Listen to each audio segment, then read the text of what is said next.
as we seek to shed more light and raise awareness about the Ebola virus disease. He's a senior registrar at the National Orthopedic Hospital in Igbobi, Lagos. He's also the President, Association of Resident Doctors there. Thank you for coming on this morning. Thank you very much. I mean, one thing that one may start off with is, this disease, for Igbobi is a specialized hospital, for instance. Have you had any case, or is it possible that anyone who comes for orthopedic cases could also have or symptoms of Ebola? Right now we have not had any documented case.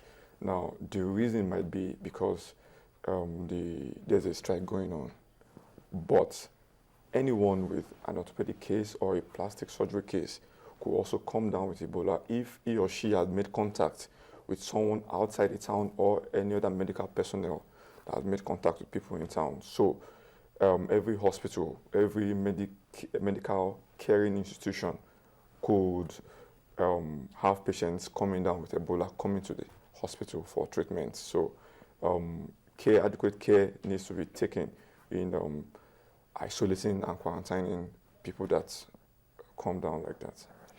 What are the chances? I mean, we've been told that it's not here, we don't have Ebola here. It's through the man who brought it in that most of the people that we have infected have been infected.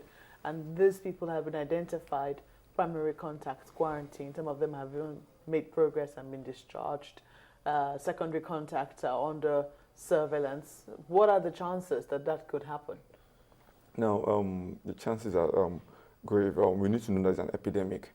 And then an epidemic flares at points in which you do not expect. Now, you also have to know that there's another Liberian under observation. In fact, he's been treated for Ebola. Now, the Liberian, I'm not very sure if he is a new case or he came in contact with Patrick Sawyer. Now, if...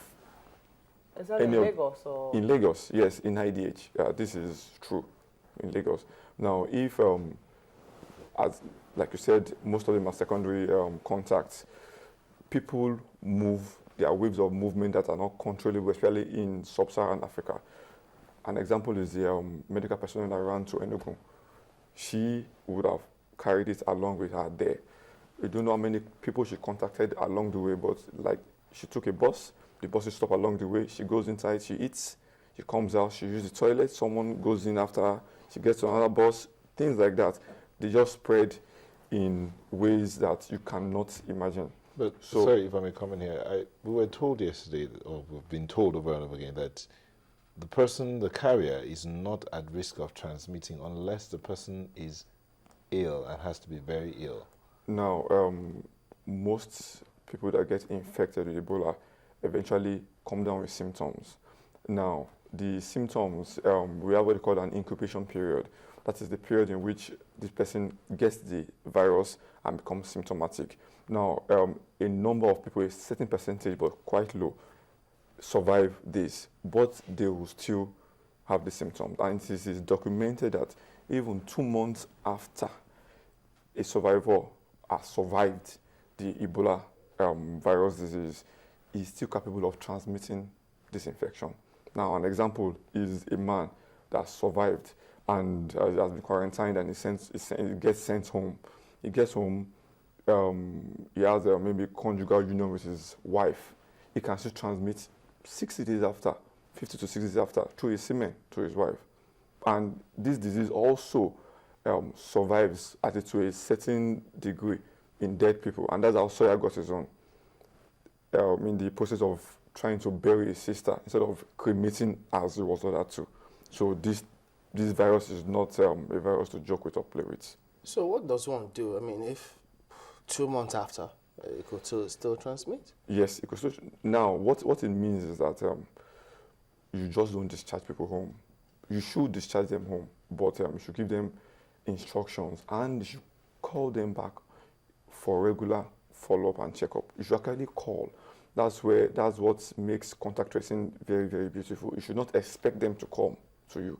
They might not come, especially given the type of people we are in Nigeria. So you call them, or you even go there and say, okay, you've not come for your, just like a parole officer does in the US, you've not come for your appointment, please, you need to come. You come and you check the blood level and do things like that. You don't expect him or her to come down with the disease anymore, but you need to make sure that the copies, because how the detective is doing some tests, checking for some proteins in the blood, and you need to make sure that those copies keep on reducing, become non-infective, and you tell him that do this, don't do this, don't do this, don't do this, so that chance of infecting someone else goes down to You've given that 0. one instance. What other instance can? Because oftentimes, you know, a lot of people say that there is a stigma attached with having lived with Ebola or having survived it. So what you find is that when they're being discharged or sent home, to reassure the community around them, you find out that,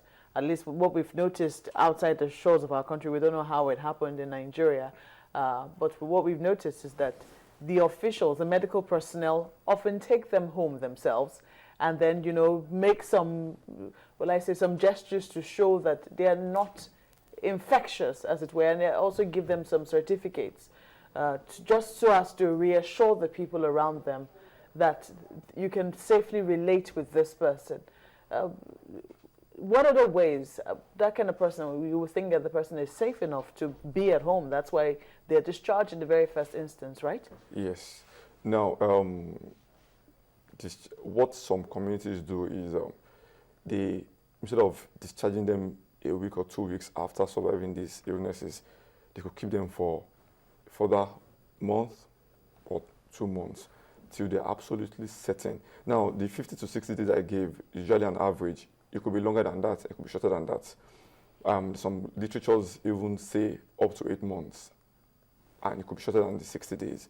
So before you discharge people with infectious and contagious diseases like that, you must be absolutely certain that they are non-infective. They are not risks to their immediate family members or to the public at large. So you just don't release another source of, because by that time, they have become reservoirs, not disease carriers anymore, because they are no longer coming down with the symptoms. So you don't discharge reservoirs into the environment. It must be curtailed, and we all should take part in this. And that's why community awareness is very, very, very, very, very important in doing all these things, so that this does not spread more than this. Have you had any incidents of people coming out with fevers in your hospital? Yes. Now, lately? Yes. People come down with fevers, and we know that some medical personnel get worried about that, because one of the closest differential diagnosis, which differential diagnosis means a condition that can appear like other conditions, is malaria fever and some other types of fevers. So nobody really wants to know whether the person has malaria fever or not. So what is being done now is that there are these infrared thermometers. They can detect high body temperature, because that's one of the early symptoms, apart from fatigue, fever, and cough or vomiting. High body temperature. In detecting these high elevated body heat. So when people come down with that, they are referred, and we have been advised to refer them to the infectious disease hospital or the mainland hospital, which is also close to Ibobi. Okay, so there have been reports that sometimes some of these people with fevers come to the hospitals and they are turned away because some of the hospital authorities do not want to be shut down. Has there been incidents like that? Not federal institutions, but private, yes.